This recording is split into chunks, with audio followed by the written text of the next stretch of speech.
اعوذ باللہ من الشیطان الرجیم، بسم اللہ الرحمن الرحیم۔ Online lectures by Qasim bin Sajjad کے ساتھ آپ کی خدمت میں ایک دفعہ پھر حاضر۔ آج کا ہمارا ٹاپک ایک اور سبسکرائبر کے ایک اچھے سوال پر مبنی ہے، جس میں انہوں نے یہ سوال کیا ہے، محمد اویس رضا۔ انہوں نے یہ سوال کیا ہے کہ گندا پانی اگر کہیں کھڑا ہوا ہو، اس کی گلی بند کر دی گئی ہو، جوہر تحفن اور بہت برا ماحول ہو، تو ہم اس کے لیے کیا کر سکتے ہیں۔ اس سے پہلے ہم یہ لیکچر سٹارٹ کریں تو آپ سے وہی ایک گزارش ہے کہ کائنڈلی اگر آپ نے میرا چینل سبسکرائب نہیں کیا یا نیو ہیں تو کائنڈلی اس کو سبسکرائب کر لیں اور بیل آئیکن کو ضرور کلک کریں تاکہ تمام ویڈیوز آپ تک ٹائملی پہنچ سکیں، اور اس کو شیئر بھی فرمائے گا تاکہ یہ جو ہم اچھائی کا کام کر رہے ہیں اور اس کو جلد سے جلد پہنچا سکیں۔ تو اس طرح محمد زبیر صاحب پہلے سبسکرائبر تھے، ان کے سوال کا جواب میں نے دینے کی کوشش کی اور انشاءاللہ اس کا اچھا ایک فیڈ بیک مل رہا ہے۔ اور اب جو ہے اویس رضا صاحب انہوں نے یہ بات کی ہے۔ اس سے پہلے میں یہ ایک ٹاپک ڈسکس کر چکا ہوں 133 CRPC کہ پبلک نیوسنس کیا ہوتا ہے، اور جوہر وغیرہ تعفن اگر پھیلا دیا جائے تو کوئی کچھ نہیں کر سکتا۔ یہاں پر تھوڑی سی ایک بات اور تھی جس کو میں نے سوچا کہ اس پر لیکچر ضرور بنانا چاہیے کہ اس کی ریمیڈی کیا ہے۔ 133 CRPC کے تحت آپ نے مجسٹریٹ صاحب کے پاس اپلیکیشن دینی ہوتی ہے کہ جناب یہ پبلک نیوسنس ہے۔ لفظ پبلک نیوسنس میں 2 سے زیادہ بندے ہوتے ہیں، جہاں پبلکلی بات کی جائے صرف ایک شخص کا اگر معاملہ ہو تو پھر آپ 133 میں نہیں آ سکیں گے، پھر آپ کو دعویٰ کرنا پڑے گا، اور وہ دعویٰ جو ہے وہ بھی سول سوٹ ہوگا۔ لیکن اگر آپ پبلکلی اس کو کرنا چاہتے ہیں، کسی بھی معاملے کو حل کرنا چاہتے ہیں، ایک دوست نے UK سے کال کی تھی اور ان کا یہی معاملہ تھا کہ ان کا جوہر موجود تھا، اس پر کسی نے قبضہ کر لیا تھا، اس سے راستہ بنا ہوا تھا اور وہ اب چاہ رہے تھے کہ یہ راستہ ختم نہ ہو۔ تو ان کو میں نے یہی مشورہ دیا کہ آپ اوورسیز کی اپلیکیشن دیں، اور یقیناً یہ جو ہے پبلک نیوسنس ہے اور معاملہ حل ہو جائے گا۔ تو یقیناً وہ ان کا ہو بھی گیا اور مسئلہ حل بھی ہو گیا۔ تو پازیٹیولی آپ نے ایک اچھا سٹیپ لینا ہوتا ہے، اور جب اچھا سٹیپ لیتے ہیں تو آپ کا مسئلہ فوراً حل ہونے پر آ جاتا ہے۔ تو اس طریقے سے میں جو اس چیز میں ایڈ کرنا چاہتا ہوں وہ یہ ہے کہ اگر آپ کمیٹی جو وہ موجود ہے جس طرح TMA ہوتی ہے یا اس کے علاوہ میونسپل کمیٹیز ہوتی ہیں، جن کا کام یہ ہوتا ہے کہ اس علاقے میں کوئی جو گند، جوہر، تعفن پھیلانے والی چیز، جیسے آج کل کووڈ کا خطرہ ہے، تو اس معاملات میں اگر وہ ایکٹیو نہیں ہو رہے، ایک بات یہ ہے کہ کوئی قبضہ کر کے بیٹھا ہوا ہے تو اس کا کیا حل ہونا چاہیے، دوسری بات یہ ہے کہ ناجائز قابضین کو کیسے ہٹانا چاہیے، تیسری بات یہ ہے کہ اگر وہ جان بوجھ کر ان کی سپورٹ کر رہے ہیں، جان بوجھ کر یا اپنی نااہلی کی وجہ سے، تو ان کو کیسے ایکسپیڈائٹ کیا جائے۔ اس کا تجربہ میرے پاس ایک موجود ہے کہ ہمارے علاقے میں ایک پبلک پراپرٹی تھی، اور پبلک پراپرٹی میں جوہر تھا اور بہت تعفن تھا۔ تو میں نے کیا کیا تھا کہ ایک سوٹ فار ڈکلیریشن کر دیا تھا۔ انہوں نے ایک شخص کی وہاں زمین تھی، تو اس نے یہ ڈکلیریشن کیا کہ یہاں پر تعفن پھیل رہا ہے، یہ جوہر ہے، گندگی ہے، گاربیجز ہیں، اور اس کے علاوہ گند ہے، پورے لوگوں کے گھر کا گندا پانی یہاں پر اکٹھا ہوتا ہے، اور پرابلم کریٹ ہو رہے ہیں، نہ ادھر سے کوئی گزر سکتا ہے، نہ کوئی آ سکتا ہے، نہ جا سکتا ہے، بیماریاں پھیل رہی ہیں، اب تو کووڈ کی بات بھی ہے۔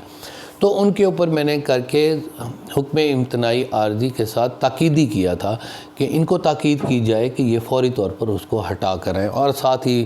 اخبار میں بھی خبر لگ دی۔ یہ بھی ایک بہت زیادہ پولیس یا لوگ کس سے ڈرتے ہیں، یا پولیس سے ڈرتے ہیں یا میڈیا سے ڈرتے ہیں، یہ بات ذہن میں رکھیں۔ تو میڈیا سے بھی لوگ بہت جو قبضہ گروپ ہوتے ہیں یا غلط قسم کے لوگ ہوتے ہیں بہت ڈرتے ہیں کہ ان کے خلاف کوئی خبر نہ لگ جائے، کیونکہ وہ ناجائز معزز ہوتے ہیں، معذرت کے ساتھ کہ وہ بہت زیادہ معزز بننے کی کوشش کرتے ہیں، معاشرے میں اپنے آپ کو بہت اچھا شو کرتے ہیں۔ اگر ایک خبر لگ جائے تو پھر ان کی طبیعت بن جاتی ہے کہ ہو مجھے برا کہا جا رہا ہے۔ اگر آپ برے ہیں تو آپ کو برا کہا جائے گا، اور برے کو برا نہ کہنا۔ حضرت امام حسین نے ہمیں یہ سبق سکھایا ہے کہ جنگ حق پر لڑ لینی چاہیے، تو لڑ لیا کریں۔ اپلیکیشن آپ اس طرح تاکیدی عارضی کے ساتھ آپ سوٹ فار ڈکلیریشن کریں گے، ڈکلیریشن کرنے کے بعد ان کو تاکید کرائیں اور فوری طور پر ان کی تعمیل کریں۔ دیکھیں 10 دنوں میں یا 15 دنوں میں یہ کلیئر ہو جائے گا۔ یہ بھی اس وقت ہے کہ آپ کے پاس کوئی طاقت نہ ہو۔ طاقت ہونا بہت ضروری ہوتا ہے آج کل پاکستان کے معاشرے میں، کہ آپ کے پاس اسسٹنٹ کمشنر، ڈی سی، ان کے پاس پہنچنے کا ایک طریقہ کار ہو، آپ وہاں پہنچ جائیں اور اپنی بات دیں۔ یہ تو ویسے تو ڈیوٹی اسسٹنٹ کمشنر کی ہے کہ اس معاملے کو فوری طور پر حل کرے، لیکن اس کے پاس بہت زیادہ مصروفیات ہوتی ہیں، وہ رجسٹریاں انہوں نے کرنی ہوتی ہیں اور کافی سارا انہوں نے پیسہ کمانا ہوتا ہے، تو کافی سارے یہ ایشوز ہوتے ہیں۔ اور یہ جو ریونیو اتھارٹیز ہیں، یہ ججز نہیں ہیں، ان کے پاس اتھارٹیز بہت آ گئی ہیں۔ اس پر بھی میں نے ایک لیکچر بنانا ہے کہ قانون میں یہ کیسے تبدیلی کی جائے کہ ان لوگوں کو چینج کیا جائے، ان کو ایڈمنسٹریشن دی جائے، ان کے پاس جوڈیشل پاور، کوئی فیصلے کی طاقت جو ڈاکومنٹس کا ہو۔ ججز کے پاس اگر موجود ہے تو ان کو پیرالل ججز نہیں بنانا چاہیے، سارے وہی ججز ہی فیصلہ کریں۔ جو جج ہے تو وہ جج ہے، اس کا کوئی ایڈمنسٹریشن کا کام نہیں ہے، تو وہ صبح 9 بجے سے 4 بجے تک بیٹھے رہتے ہیں، فوری طور پر ہم پہنچ جاتے ہیں، لیکن ان افسران کے پاس ہم کبھی نہیں پہنچتے۔ تو بات پر پھر واپس آتے ہیں، تو بات یہ ہے کہ آپ اگر اس چیز کو فوری طور پر ہٹانا چاہتے ہیں، کوئی آپ کے ساتھ نہیں ہو رہا، کوئی آپ کا ساتھ نہیں دے رہا، کوئی پولیٹیشین آپ کے ساتھ نہیں دے رہا، آپ کے سیاسی مخالف ہیں کیونکہ آپ نے ان کو ووٹ نہیں دیا تھا، تو وہ کہہ رہے ہیں کہ ان کو مزید تنگ کیا جائے، ڈپٹی کمشنر صاحب کے دفتر کا لاک نہیں کھل رہا، وہاں انٹر نہیں ہو رہے کیونکہ وہاں گن مین وغیرہ کھڑے ہوتے ہیں۔ تو اگر آپ تھک چکے ہیں تو پھر آپ ایک وکیل صاحب کے پاس پہنچ جائیں، ان کو کہیں اگر اور کچھ نہیں ہو رہا تو مجھے بتا دیں، میں انشاءاللہ خاص طور پہ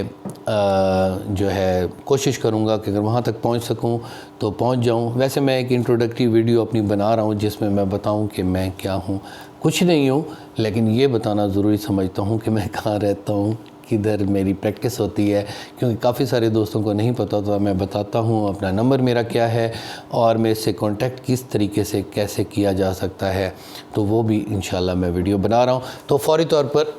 نہیں تو میں آپ کو دعوت دے کر لے آپ کو بھیج دوں گا لکھ کر، اتنا میں کر سکتا ہوں۔ یہ میری کھلی آفر ہے کہ اگر کوئی شخص دعویٰ اپنا مجھ سے لکھوانا چاہتا ہے تو دعویٰ میں اس کو لکھ کر دے دوں گا، لیکن اس کی ریپرزنٹیشن کا مسئلہ میرے لیے ہے، کیونکہ میری اپنی جو کیس ورک ہے ان کے ساتھ بھی انصاف کیا جانا بہت ضروری ہے۔ یہ بھی آپ دوستوں کی محبت ہے کہ آپ مجھے موقع دیتے ہیں، تو میں آپ کو پوسٹ کر دوں گا، آپ اس کا خود ہی اس کو پیروی کر لیں، بحث بھی آپ کر سکتے ہیں۔ خاص طور پہ یہ لوگ پروسی اس کو کہتے ہیں، ریپرزنٹیشن، آپ خود بھی ریپرزنٹیشن کر سکتے ہیں پوری دنیا میں۔ خاص طور پہ فائیور پر میری فری لانسنگ ایک جاب ہے، تو اس پہ سیلر 2 ہوں الحمدللہ، تو وہاں پر امریکہ، یو کے میں خاص طور پہ میں نے جو ہے نا لیٹیگیشن کی ہیں، لوگوں کو لکھ کر دیا ہے، لکھنے کے بعد ان کو جواب بھی ملے ہیں اور کیسز کافی سارے انہوں نے جیتے بھی ہیں۔ تو پاکستان میں کیوں نہیں ہو سکتا؟ اگر آپ کہیں گے تو میں آپ کی خدمت کرنے کے لیے تیار ہوں۔ تو اس طریقے سے نہیں تو کسی لائر کے ساتھ رابطہ کر کے سوٹ فور ڈکلیریشن کریں، تاکیدی حکم امتناعی حاصل کریں اور اس جوڑ کو منٹوں میں ختم کرائیں۔ یہ ہونا ہے اور ضرور ہوگا، جہاں پبلک نوسنس کی بات ہوگی تو فوری طور پہ وہ مسئلہ ہوگا۔ یہ تھا ہمارا لیکچر۔ نیکسٹ لیکچر میں ہم انشاءاللہ اور ہی اچھے ٹاپک کے ساتھ کسی نیکسٹ سبسکرائبر کا نام لے کر ہم انشاءاللہ ٹاپک کو ڈسکس کریں گے۔ آپ کی تمام سجیشنز میرے لیے بہت قیمتی ہیں، انشاءاللہ آپ کی خدمت میں پھر حاضر ہوں گا۔ تب تک اجازت دیجیے، اللہ حافظ۔